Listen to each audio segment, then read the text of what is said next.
Vamos a Hebreus 10 e 25.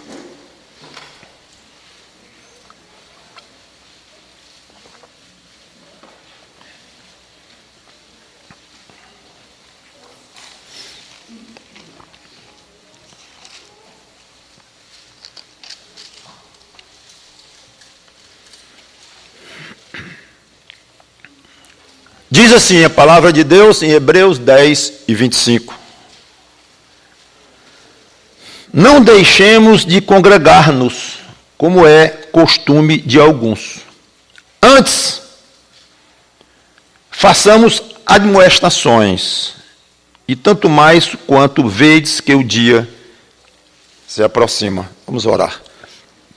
Santo Deus, nosso bom Pai, obrigado pelo privilégio de estarmos aqui, pregando a Tua palavra, pela primeira vez neste local físico, e que possamos atrair pessoas para este local para ouvirem a Tua palavra e se converterem a Cristo.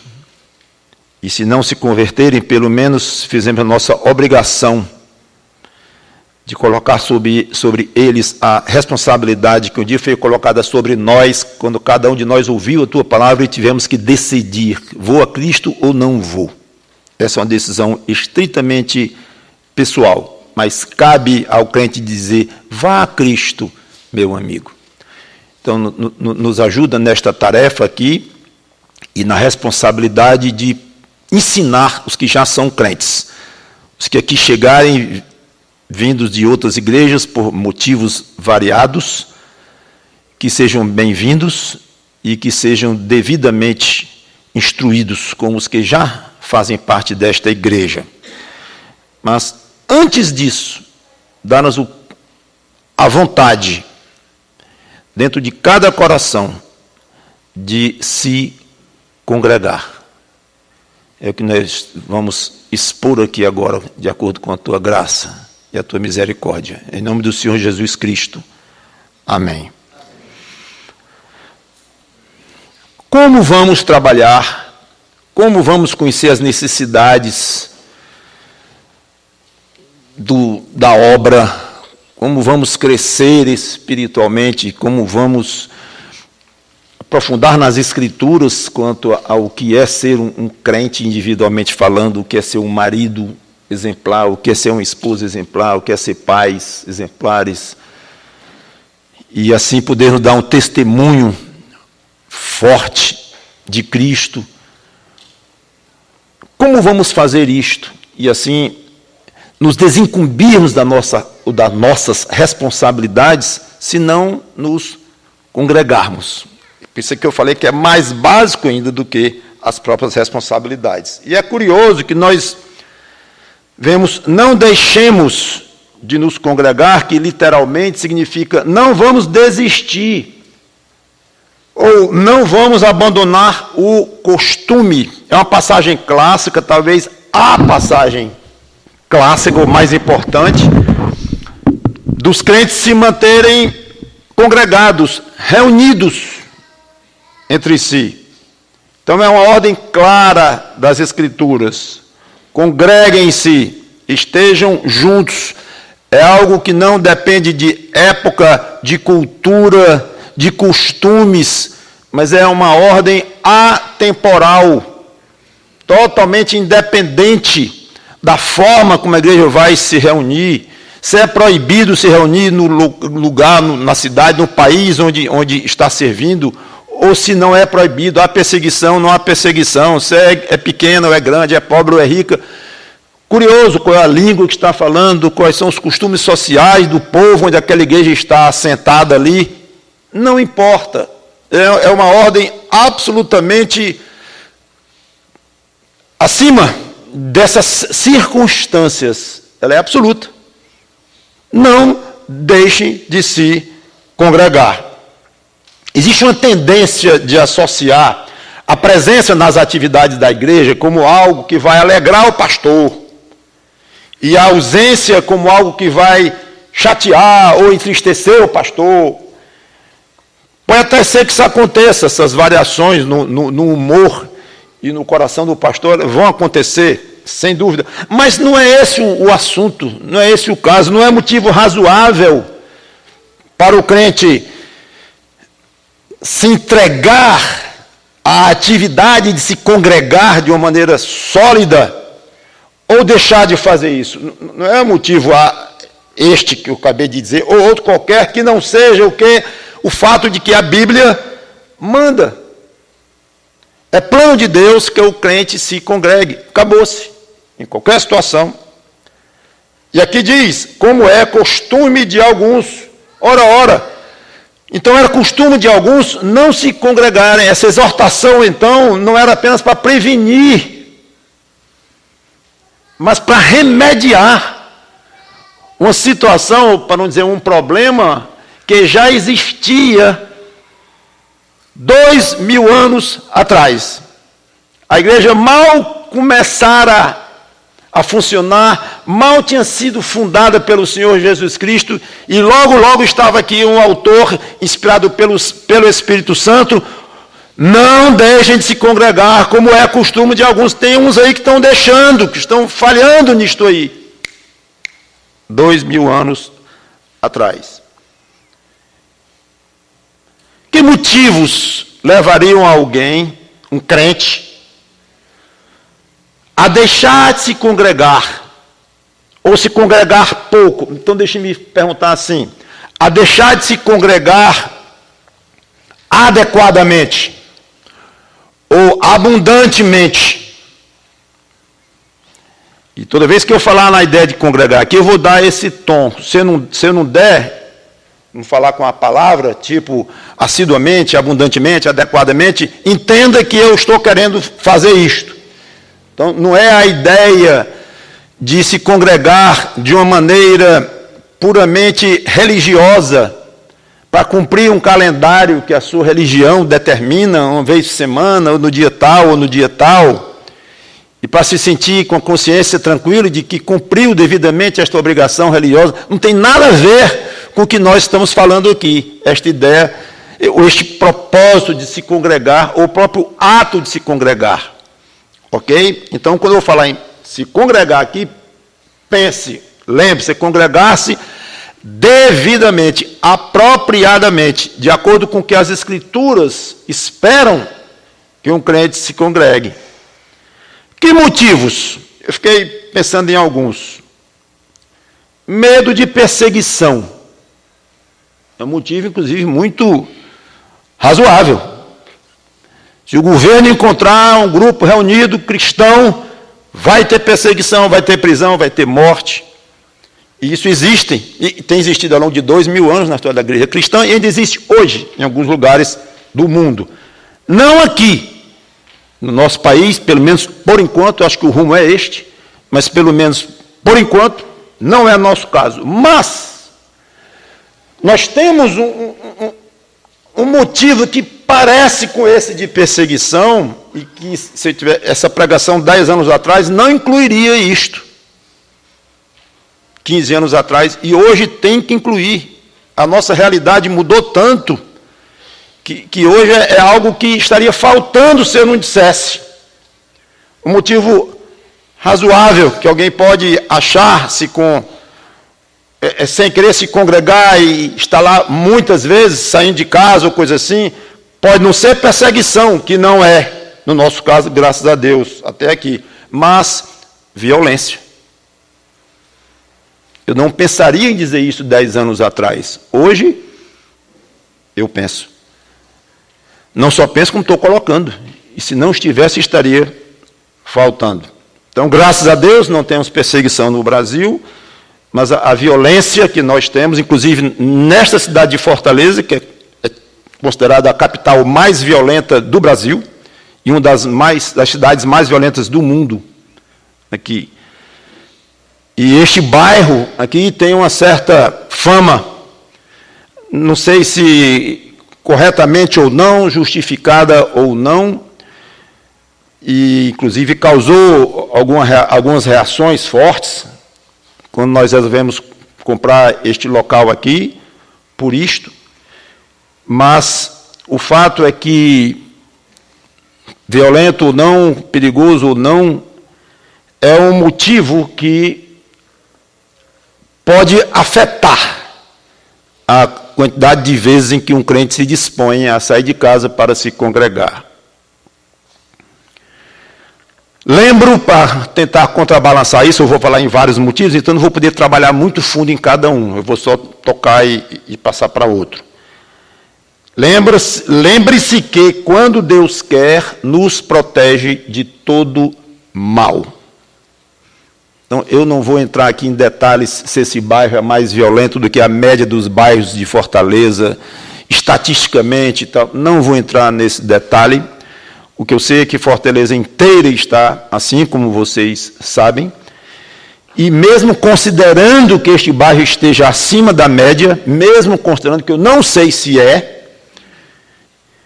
o fato é que é importante lembrar que quando Deus quer, Ele protege o crente de todo o mal. Não lhe falta poder, nem lhe falta bondade. Por outro lado, sempre com propósitos benignos, Ele permite, às vezes, que seus filhos sofram muitos males, inclusive causados por violência. Ele permite. Afinal de contas, estamos protegidos ou não? Aliás, essa não é uma pergunta só para nós que estamos aqui hoje, inaugurando nossa presença neste bairro, mas qualquer crente pode pensar isso.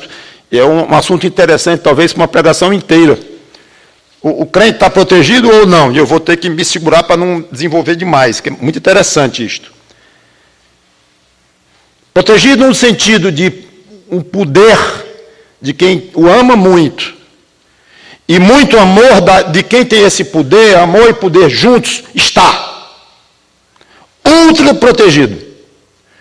Protegido pelo fato de que esse ser extremamente poderoso que nos ama muito, não vai permitir, em hipótese alguma, que nós sejamos alvos de violência? Não, não estamos protegidos, porque Ele pode desejar que assim seja. E agora? Então, estou por um lado e não estou pelo outro, afinal, o que é que eu faço? De uma maneira muito simplória,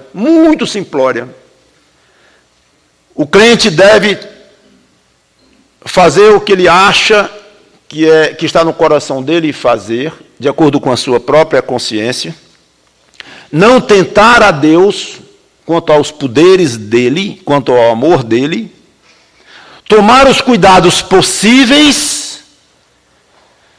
e não deixar de fazer o que ele precisa. Estou falando agora também ir para a faculdade, ir para a escola, ir para o trabalho, todos vamos. Então nós, na realidade, é interessante, já fazemos isso.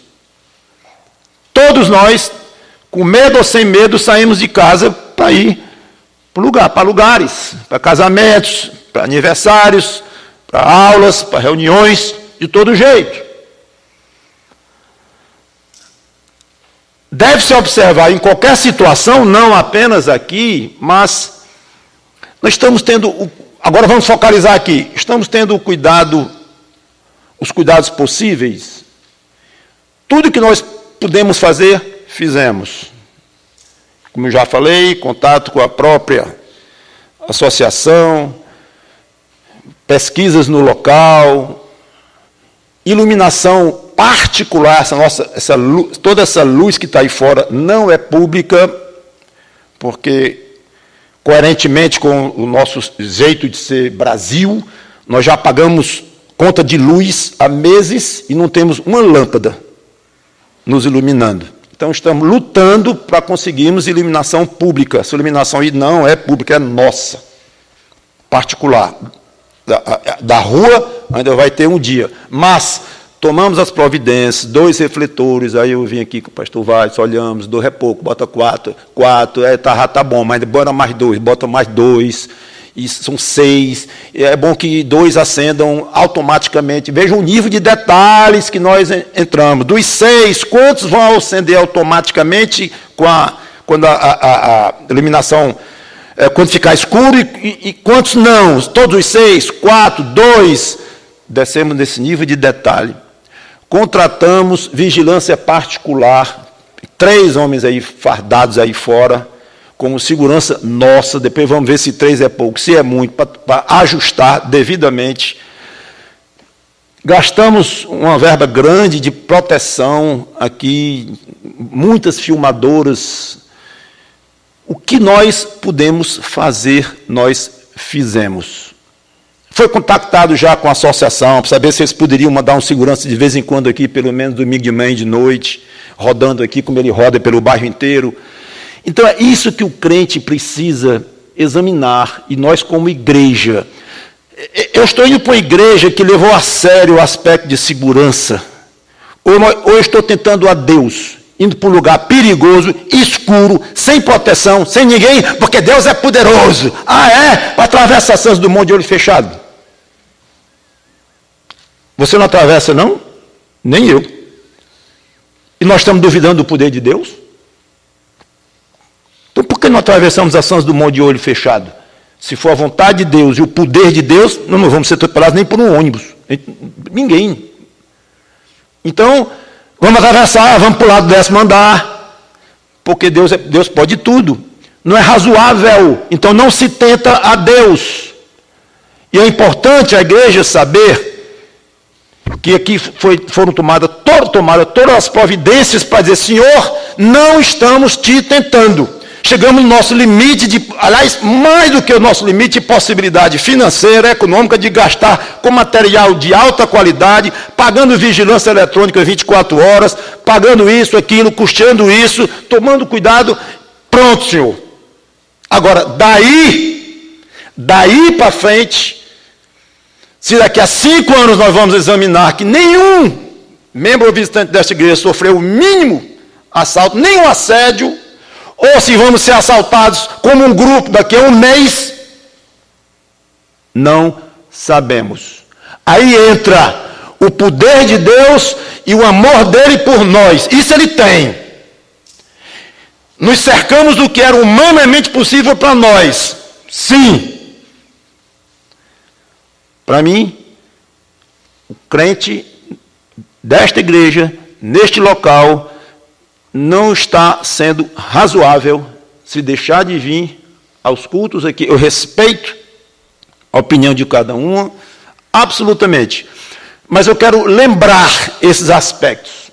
Se é algo que lhe assusta e tudo mais, entendemos, especialmente para quem já foi assaltado, já fui 3 vezes, etc. Então, eu sei o que é isso, sei o que é o trauma disso, sei tudo isso. Já levei 2 tiros, um para mim e outro para meu irmão, o dele pegou, o meu não pegou, a história é complicada. Muitos conhecem, então eu sei o que é trauma, de assalto brabo. E um dia que eu estava aqui só, depois de ter vindo com algumas pessoas, só o terreno, e pessoas até que eu tinha como corajosas, olhando o tempo todo. O que foi, rapaz? Vê se tem moto. Por que está querendo comprar uma moto? Não, porque os assaltantes vêm de moto. Assaltante? Qual é, cara? Nós estamos aqui examinando o terreno. Rapaz, pastor, isso aqui não analisa não é brincadeira não. Mais de um. É interessante. Pessoas normais, né? Pessoas apavoradas, assustadas até com a mosca, não. Até ousadas algumas, eu diria. E com medo. Medo grande no olhar. Isso em 9 horas da manhã, tudo tranquilo. Logo depois eu estava sozinho aqui, vim ver aqui alguma coisa, e tomei uma decisão em Cristo. Isso aqui é minha casa agora. Minha casa. Eu não vou deixar de vir para cá dentro das condições normais. Eu não vou deixar de vir para cá. Eu não virei, mas me recuso a vir para cá apavorado, com medo, olhando por lados. Não virei. Eu virei trabalhar a hora que for, virei atender as pessoas na hora que for, a igreja estará aberta na hora que for necessário, dentro das precauções, mas meu coração, se eu tiver medo, pode ser que eu tenha ainda algum dia, tome um susto, seja assaltado, seja amarrado aqui, o que for, mas o que for será. E o medo não vai influenciar. Esse é o ponto. Não é ter medo ou deixar de ter medo. Isso é muito pessoal. E às vezes você está mais medroso num dia do que no outro, está mais nervoso. muito complexo isso. Mas não deixar de atuar, porque está com medo. Esse é o ponto que eu quero tocar. O primeiro, os outros vão ser mais breves. Mas essa questão de, não, infelizmente eu não vou mais para a igreja com medo. Eu sugeriria, não faça isso não, reconsidere, respeito, repito. E se preferir uma outra região, tida como menos perigosa e tudo, vamos entender perfeitamente o irmão deixar de vir, deixar de frequentar e tudo, não tem problema nenhum. Mas fica só o desafio. O desafio. Por que motivo alguém deixaria de se congregar ou se congregaria pouco? Trabalho / estudo. Muitos crentes até que gostariam de ir mais às atividades da igreja, mas se sujeitam a tal ponto ao trabalho que terminam sem energia, sem tempo. E esse é um assunto clássico, não é nenhuma novidade. Interessante é que alguns acham que trabalhar muito é virtude. Mostra responsabilidade, disposição, ou seja, o oposto do que transmite o preguiçoso, o boa-vida, o outro extremo lá. Até certo ponto, está correto, sem dúvida alguma, mas é preciso ter cuidado. A Bíblia em nenhum momento manda trabalhar demais, nenhum momento. Manda se matar de trabalhar, se exaurir de trabalhar. Pode me mostrar. Especialmente como sendo uma virtude. Vai ganhar o pão com o suor do rosto. Esse é o princípio. Deve sustentar a casa e tudo mais. Mas o trabalho demais não só rouba o tempo, como ele tira o costume e o desejo de se congregar. É um costume. Estava dizendo, hoje de manhã, as coisas espirituais, geralmente, elas são exercício. Exercício. Você se exercita a orar. Você se exercita a perdoar. Você se exercita a suportar alguém. Se exercita a pedir perdão. Se exercita a perder o medo de muitas coisas, como acabei de comentar, dentro do que é razoável. Exercício. Se congregar é um exercício. E um costume extremamente benéfico e obrigatório até, como já li, em que um costume que vai aumentando e vai se tornando uma rotina a ponto do crente que se congrega bastante, quando ele não pode por um motivo justo, ele sente uma falta enorme, por causa do costume, que está exercitado a ver os irmãos, orar com os irmãos, pedir oração, ouvir pregação, ouvir aula, dar aula, o que for. E vice-versa. O não congregar-se é um costume vicioso, em que já faltei um culto, falto 2, já faltei 2, falto 4, já faltei 4, falto 10, já faltei 10. Para que igreja? É altamente vicioso, hostil, ruim, nocivo ao crente, o costume de não se congregar. E quem trabalha demais, pensa que está justificado diante de Deus com esse argumento, a priori, ou inicialmente muito bonito, porque está trabalhando para a sua família, mas trabalhar para a família, obedecer a uma ordem de Deus, de ganhar o pão com o suor do rosto, mas ao mesmo tempo em que desobedece outra, não deixe de congregar, deixando, porque o trabalho está atrapalhando, não é razoável.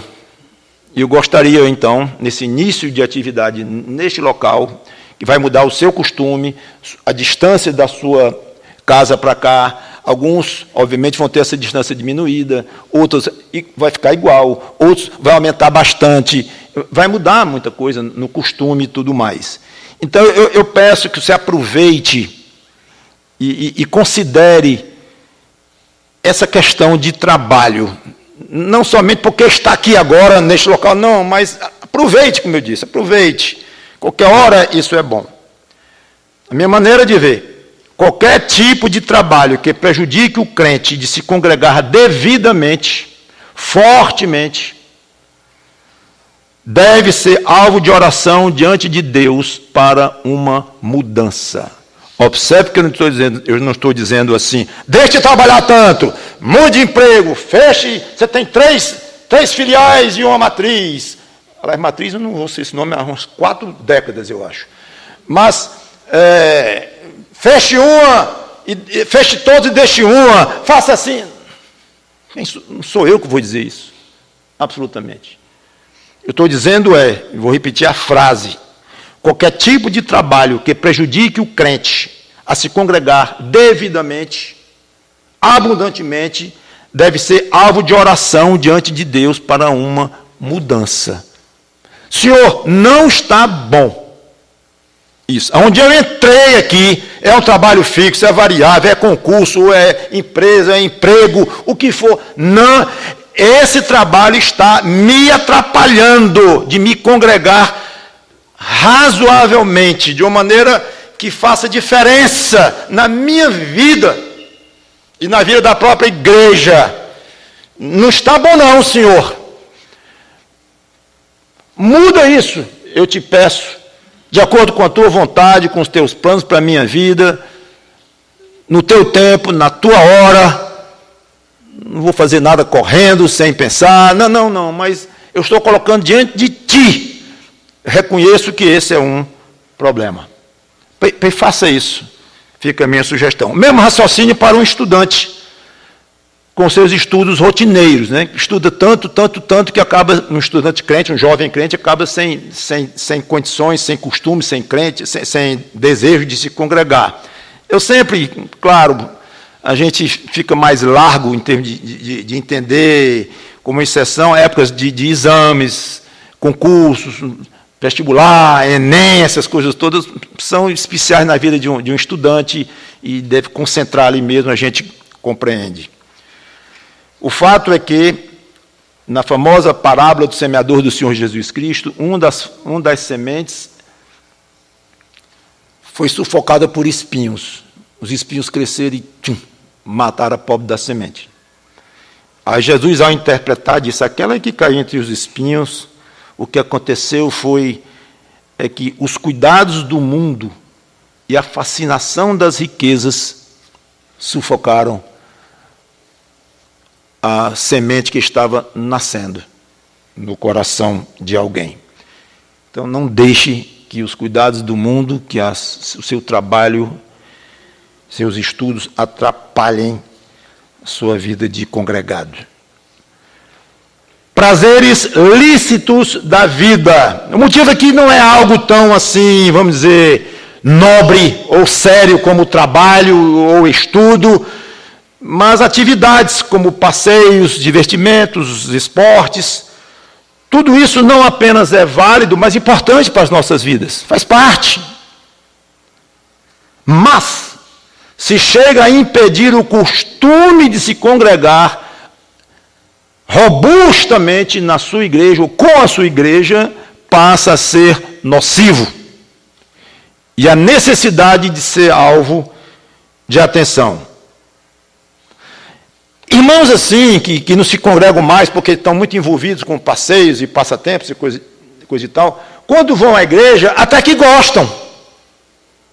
Gostam, acham bom. Só que isso só ocorre praticamente quando não há mais nada. Tem alguma programação esse final de semana? Tem algum passeio? Não, isso aqui, aquele negócio, aquela ida para a praia tal, aquele ali, não deu certo não, foi cancelado, e aquilo ali, não. Então vamos para o culto, né?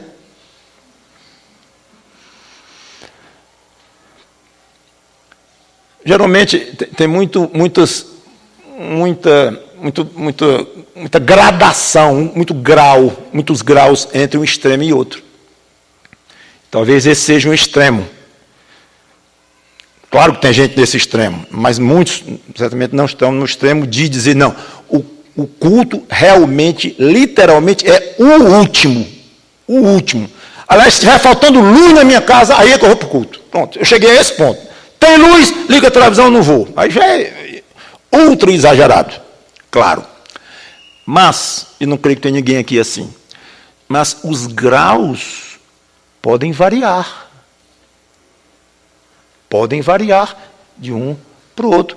É pessoal, não cabe nem ao pastor julgar, está certo ou está errado.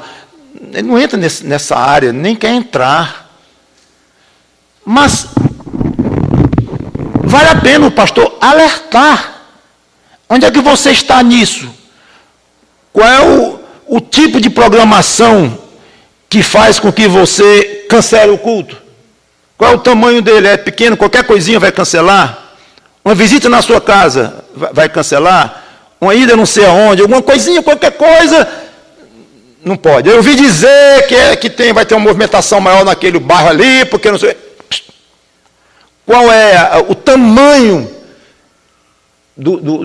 da dificuldade que ele impede de vir aos cultos? Olha, eu não iria fazer isso mesmo, mas se há 30 anos eu tivesse começado a escrever os motivos que muitos dão, pastor, eu não vim por quê? Eu não vim por quê? Agora eu digo, a gente ouve e tal, tá bom, irmão, então é com ele, é um problema dele, é uma questão dele, cabe a gente orientar, pregar e tudo, e não dizer, está errado, está certo, não, aí não. Mas uma conversa, se quiser e tal, a gente pode tentar orientar e tudo bem. Mas eu estou aqui mais querendo mexer com vocês, no sentido de você se avaliar, e você pensar, eu estou bem nisto. Em Hebreus 10, 25, eu estou me congregando o mais robustamente que eu posso. Individualismo. A pessoa acha que pode adorar e servir a Deus e crescer sozinho. Ele dispensa os outros. Uma espécie de, talvez não tenha nem pensado nisso, quem age assim, pensa que é talvez só uma maneira de ser, um traço da personalidade, pode até ser mesmo, sem dúvida, isso influencia. Mas cuidado, que pode haver por trás disso um orgulho espiritual, que precisa ser combatido. Por quê?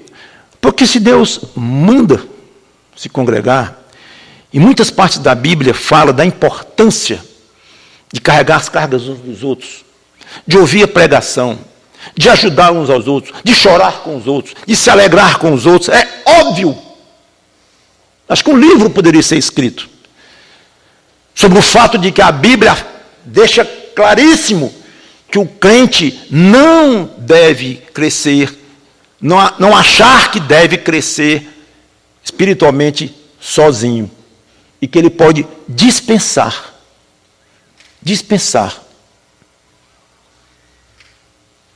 Quando eu vejo alguns crentes faltando mesmo algum tipo de cultos, quase como uma regra que estabeleceu para si próprio, não vou ao culto de oração, eu não vou à escola dominical, em princípio, não sei que algo muito especial aconteça e tudo, é difícil eu deixar de pensar.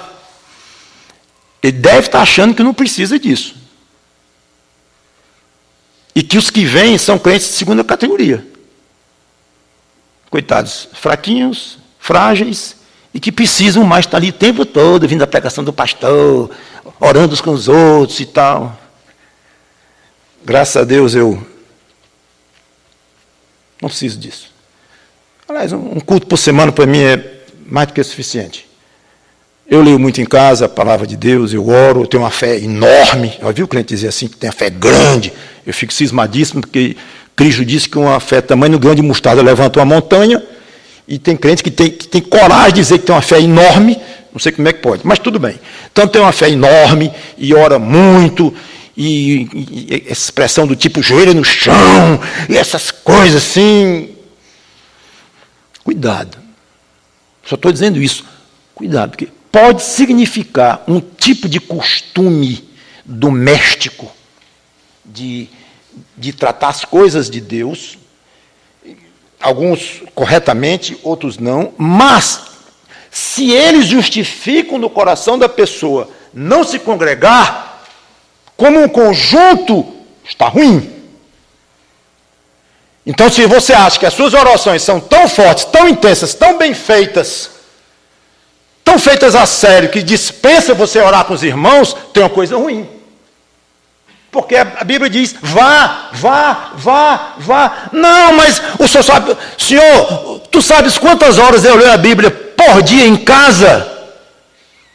Eu preciso ir para a igreja, ainda ouvir pregação de pastor, e agora com internet, eu ouço vídeo, Senhor Deus, todo dia 3. Tá bom. Cuidado. Eu já disse algumas vezes, e não estou falando na brincadeira não, se eu soubesse que tinha gente que assiduamente não vem à igreja porque está ouvindo falando de Cristo, eu fecho. Porque isso não é o propósito. Absolutamente. Substituir o ato de se congregar. Absolutamente não é. Então eu insisto que você faça. Orgulho é uma coisa muito pessoal. Então eu só posso dizer se você tem orgulho, se você falar para mim, pastor, eu não faço isso, por isso, isso, isso. Eu digo, isso é orgulho, porque você acabou de dizer.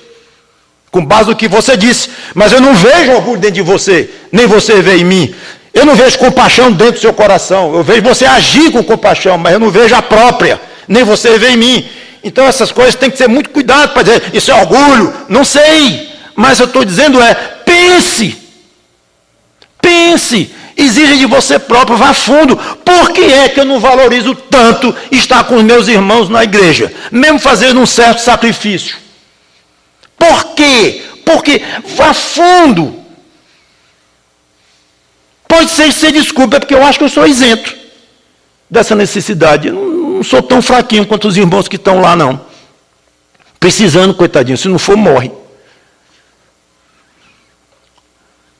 Fica o desafio. Paulo disse para homens fiéis transmitirem, diz para Timóteo transmitir os conceitos bíblicos para homens fiéis, transmitirem a outros. Como é que você vai transmitir alguma coisa sozinho?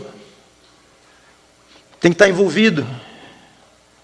Por fim, que motivo faria alguém não se congregar robustamente com a sua própria igreja?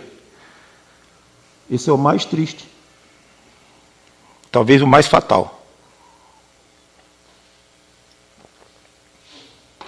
Falta de apetite espiritual. Não há sede nas coisas de Deus no coração. Crente com fastio espiritual acha sem graça, até desagradável, se congregar com os irmãos, falar das coisas de Deus.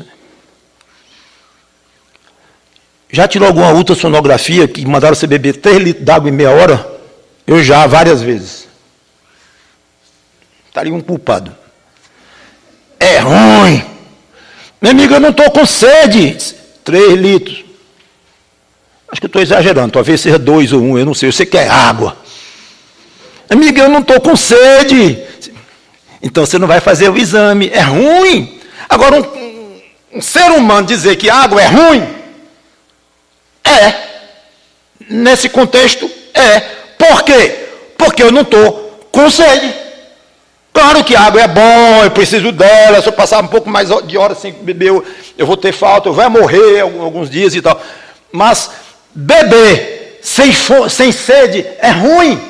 Agora, não mata ninguém, não é torturante, não fica e cai no chão se batendo porque está bebendo água à força. Não. Mas é desagradável, é chato. E o último gole... Pronto, minha senhora, pode me chamar. Amém. O pastor terminou a pregação dele. E boa na luz do mundo mesmo, porque quando ele diz amém, só tem uma musiquinha no fim e acabou-se. Causa, são muitas, eu não vou dissecar cada uma, vai desde a simples falta de conversão, não tem sede espiritual porque não é crente, não vai ter sede espiritual nunca Jamais. Pode ser um motivo. Você acha que porque está na igreja, e é membro da igreja, e foi batizado, não sei quantos anos atrás, isso aí garante que você é salvo? Que conversa. Você é diácono, garante que você é salvo? De jeito nenhum. Então, com muita probabilidade, muitos crentes que não têm sede espiritual, infelizmente tem que botar aspas na palavra crente. Ou seja, não são crentes. Considerando que são crentes, então vai desde a falta de... Então, falta de conversão não é o caso, mas aí vem uma infinidade de costumes, de circunstâncias, alguns até que eu já falei, e que, quando repetidos, vez após vez, acaba gerando uma apatia espiritual, como eu disse, o mau costume, vicioso e tal. Em suma, circunstâncias que precisam ser identificados caso a caso e combatidos caso a caso. E se esse é o seu caso, meu amigo, minha amiga, minha irmã, meu irmão, de falta de apetite espiritual, de sede das coisas de Deus, examine, leve a sério. Estou às ordens para conversar, ou converse com outro irmão, ore diante de Deus. Examine, porque não está sadio na fé um crente que não tem sede espiritual. E sem sede espiritual é muito difícil, é um sacrifício, é uma luta, algo desgastante, desagradável, vira uma obrigação religiosa, como nós tínhamos em outra religião. Eu já tive de fazer não sei quantas, isso, aquilo, tantas semanas, aquilo, outro, e achava ótimo quando terminava, sabia nem o que queria dizer aquilo direito. Não funciona. Então, examine. Em suma, retomando e rapidamente levando para o fim, cada crente que não se congrega devidamente tem os seus motivos, claro. Alguns certamente não serão motivos aceitos por Deus. Outros, sim, serão aceitos por Deus, justificáveis. O cônjuge não crente, saúde precária, distância muito grande, horário de trabalho, filhos pequenos.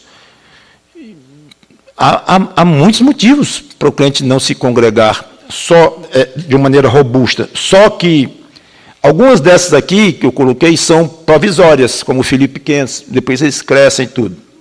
Um cônjuge que não é crente é um problema grande, e que a gente tem que compreender, e é um problema sério. A saúde, a idade muito avançada, e claro que há mil motivos absolutamente justificáveis, mas nunca esqueça o princípio bíblico: Deus quer você que se identifica como crente, robustamente congregado. Se esse é o seu caso, justificadamente ou não, coloque diante de Deus e tenha como um alvo maior participação. E, hoje, sendo a primeira noite aqui nesse prédio novo e tal, achei que seria uma boa oportunidade de lançar o desafio como uma fase nova. Agora eu vou. De repente, pode ser que você realmente entre numa fase abençoada e agradável a Deus e aos seus irmãos em Cristo e a você, de mais congregar-se. Por que os crentes devem se congregar? Rapidamente. O texto responde, não sei se você notou: façamos admoestações. A palavra aqui no grego é parakaleo, que eu já falei várias vezes, já expliquei, que significa chamar para perto, com o intuito de consolar, exortar, pedir, uma série de motivos. O nome Paráclito vem disso, Consolador vem disto. Então, aqui o texto é essa palavra. O crente, então, deve se congregar para receber exortações, consolo, conselhos e todas as ideias que esta palavra carrega com ela. Chamar para perto de parakaleo, chamar para perto. É a junção de duas palavras no grego. Então, é para isso. Para receber e dar. Receber e dar. Receber admoestação, dar admoestação. Receber conselho, dar conselho. Receber doutrina, dar doutrina. Cada um na sua condição de dar, no seu dom, na sua capacitação que Deus deu. Não está explícito aqui, mas é óbvio que cabe a qualquer igreja a responsabilidade de fornecer tudo isso para os seus congregados. Então, se alguém vem a esta igreja e recebe uma boa pregação, mas não um bom aconselhamento, a igreja está falhando. Se alguém vem aqui e recebe um bom aconselhamento, mas não recebe uma boa pregação, a igreja está falhando. A igreja, se recebe pregação e aconselhamento, mas não consolo, calor cristão, a igreja está falhando. Então, o tipo de assistência que uma igreja precisa prover para obedecer isso aqui e para fazer realmente que os crentes se motivem, se alegrem, vibrem em se congregar, esse tipo de assistência que a igreja precisa dar é muito abrangente e muito complexa. Então, o crente que se ausenta com muita frequência, ele está deixando de receber toda essa assistência. E detalhe, quem fornece essa assistência, quem é? É o pastor. Na escola dominical, é o professor. É fulano. Não, para. É Deus. É o Espírito Santo que fornece consolo, conselho, exortação, doutrina. É Deus que fornece lá no local onde a igreja se reúne e para onde Deus diz, vá lá receber o que eu estou provendo para você através de um corpo chamado igreja local, com pastor, com diáconos, com corpo de oficiais, com estrutura, com diretoria. Pode ser uma igreja rica, uma igreja pobre, simples, sofisticada, não importa. Vá lá. Isso é Deus dizendo, porque eu quero prover isso para você, crente, que é membro daquela igreja. Lá tem um monte de coisa para você, para a sua vida. Aí vem, não, porque o pastor fica triste quando eu falto. Não entendeu nada. É Deus que está lhe oferecendo essas coisas. Você está rejeitando o que Deus está lhe dando. Cada culto que você falta, podendo ter ido, você está rejeitando o que Deus está provendo para você, através de todo o corpo da igreja, pastor, pregador, etc, etc, etc. É fato. Todos nós, humanos da igreja, pastores, etc., que transmite alguma coisa, nós somos apenas instrumentos de Deus, através do qual Ele, Deus, fortalece cada um de nós com o que ouve e aprende lá. Mesmo que o crente ore, leia a Bíblia, e leia bons livros em casa, ele não vai ter o poder espiritual e o amparo fraterno que ele teria caso se congregasse robustamente na sua igreja. Nem tenha dúvida. Por que tantos crentes caem tão facilmente em pecado? Por que tantos crentes oram e não são respondidos? Ou mal oram? Porque muitos vivem doentes, com medo ou angustiados, com problemas financeiros. As razões são muitas, claro. Mas uma delas pode ser fraqueza espiritual, que talvez não tivesse, se estivesse mais envolvido com a sua igreja. Raramente, acho que um crente chega a pensar isso. Raramente. Rapaz, se eu tivesse mais envolvido, tivesse mais no trabalho de Deus, será que eu adoeceria menos? Será que eu estaria tendo tanto problema com meu filho, com minha filha, no casamento? Não sei. Não sei. Talvez você adoecesse mais ainda. Obviamente, por outros motivos.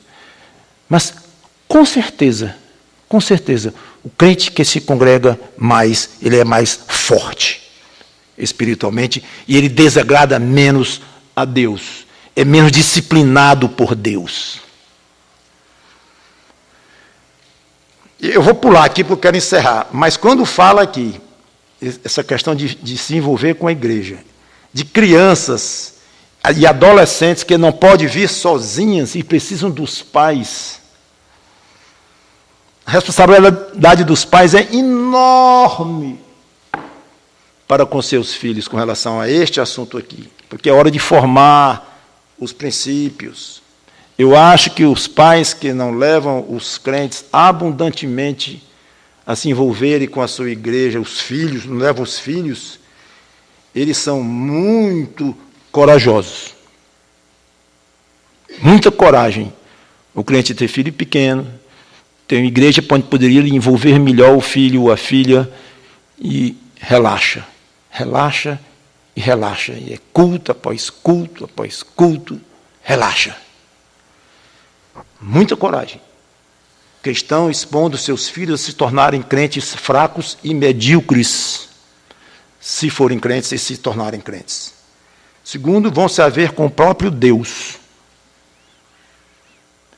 porque confiou essas crianças ao pai e à mãe, especialmente ao pai como cabeça do casal. Fica aí o desafio. Quanto à frequência com que o crente deve se congregar, aqui diz, tanto mais quanto vedes que o dia se aproxima. Que dia? O dia do Senhor. Uma série de acontecimentos que culminará com a volta de Cristo, para reinar, de acordo com a nossa maneira de interpretar as Escrituras profeticamente, envolvendo o arrebatamento da igreja, tribulação, volta pessoalmente de Cristo a Israel, onde reinará. Esse seria o dia. Aí diz, tanto mais quanto. Então, à medida que o dia se aproximava, mais eles deveriam se reunir. Está escrito. Tanto mais quanto o dia se aproxima. O detalhe é que isso fazem 2000 anos. Então, o dia aqui referido está 2000 anos mais perto. Se eles deveriam estar se congregando robustamente naquela época, quanto mais hoje. Então, os crentes teriam motivo de estar reunindo de uma forma muito intensa, não só em cultos semanais, mas de muitas formas, estudo bíblico, qualquer tipo de reunião, mas o contexto aqui é reunião junto. Tudo isso vai ter o limite do bom senso, deixando tempo para a família, como já comentei, descanso, lazer, etc., etc., dentro de um equilíbrio em que a sua consciência aceita diante de Deus. Mas a Bíblia recomenda um alto tipo de comunhão e de congregação. Eu acho que a igreja aqui, já estou terminando, ela oferece oportunidades, é uma igreja nova, como vocês sabem, já mudou 3 vezes em 8 anos e meio, isso tudo interrompe, de uma certa forma, um fluxo de trabalho, de planejamento e tudo mais. Mas nós temos 3 cultos semanais, temos discipulado funcionando, mocidade, crianças, um primor de organização para crianças. Além de programas tipo aniversários e coisas assim que a gente se frequenta aqui e acolá, que faz parte. Acho que há 2 grandes falhas na igreja que nós vamos tentar, quando puder. Não depende do pastor, né? Dos pastores, depende mais dos irmãos próprios. Grupos de estudo bíblico em casas, nos lares, isso faz muita falta. Tem igrejas fortes nesta área, muito fortes. E eu não consegui ainda, na luz do mundo, implantar. Já tentamos, e tudo, e cada vez que a cidade fica maior, mais violenta, as pessoas com mais empregos, mais trabalho, mais sobrecarga, isso vai ficando muito difícil, eu não sei nem se ainda é possível isto. Eu sei que tem igrejas que fazem isto, então por que não é possível? Mas, então, desafio, grupo de estudo bíblico nos lares, e o famoso grupo de casais. Ontem estava almoçando aqui, na hora da mudança, aí alguém disse, pastor, agora vamos ter grupo de casais de novo, né? Aí eu disse assim, vou repetir igualzinho, eu disse, quando nós encerramos o grupo, depende de vocês. Então, aí a Sandra até disse, mexa com o pastor, para ele retomar isso. Eu digo, exatamente, mexa com o Tuque, para poder... Então, não sou eu que vou determinar, vai ter, não vai ter, mas vocês próprios. Quanto ao esporte para os jovens, é algo importante, eu sei. Tentamos projetar uma quadra aqui, nos iludimos, achando que dava. A quadra começou lá no fundo, aí a top da quadra foi diminuindo, terminou mesmo de ping-pong. A quadra, eu digo, não vai dar. Aí depois esquece lá atrás. Aí a quadra vai ser entre um prédio e outro. E tal. Mas e as crianças? Vão correr aonde? Na lateral não dá. E a nossa reunião depois do culto, e o bate-papo e tudo mais, e quadra aqui, aí vai ter que ter proteção nos vidros todos, e traves e tal. Não dá. Em suma, saibam que o terreno à esquerda está à venda, e o à direita, talvez. Estou só dando uma dica. Não peçam, não.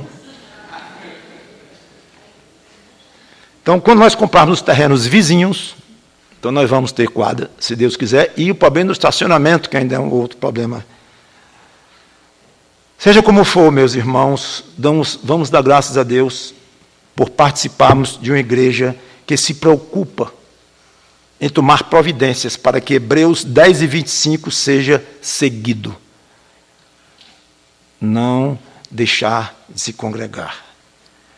Oportunidades para que nós não deixemos desse costume espetacular de estarmos juntos. Isso é inestimável para a vida cristã. E eu termino com o versículo 24, geralmente a gente termina com o versículo da frente, que prepara para a próxima pregação, mas dessa vez eu vou dar uma marcha ré. O versículo 24 de Hebreus 9, aliás, Hebreus 10, ele diz, consideremo-nos também uns aos outros para nos estimularmos ao amor e às boas obras. Não é por acaso que o autor considera agora a importância dos crentes se congregarem, logo depois de falar da necessidade dos irmãos praticarem o amor e as boas obras. Ora, a igreja é o meio por excelência para o crente iniciar a prática do amor e das boas obras. Dali, ele expande em círculos maiores a sua influência de amar e de fazer boas obras. O crente que não consegue se congregar robustamente com seus irmãos, se familiarizar com eles, comungar com eles, aprender a amar cada um, praticar boas obras dentro do seio da igreja, tem tudo para falhar em todas essas coisas lá fora. Então, o ponto de partida é a igreja. É curioso isso. Quando ele diz, então, no versículo 24, olha lá, a parte do amor, das boas obras. Aí entra, não deixemos de congregar-nos. Está junta uma ideia com a outra, não é à toa que estão juntas aqui. Então, nunca, irmão ou irmã, deixe de se congregar. Ou deixe que o congregar-se com seus irmãos na igreja deixe de ser parte significativa da sua vida, não um apêndice. Não um talvez, não um se tiver outra coisa mais interessante para fazer, não isto ou não aquilo, mas é absolutamente prioridade da minha vida. Eu não vou deixar de me congregar.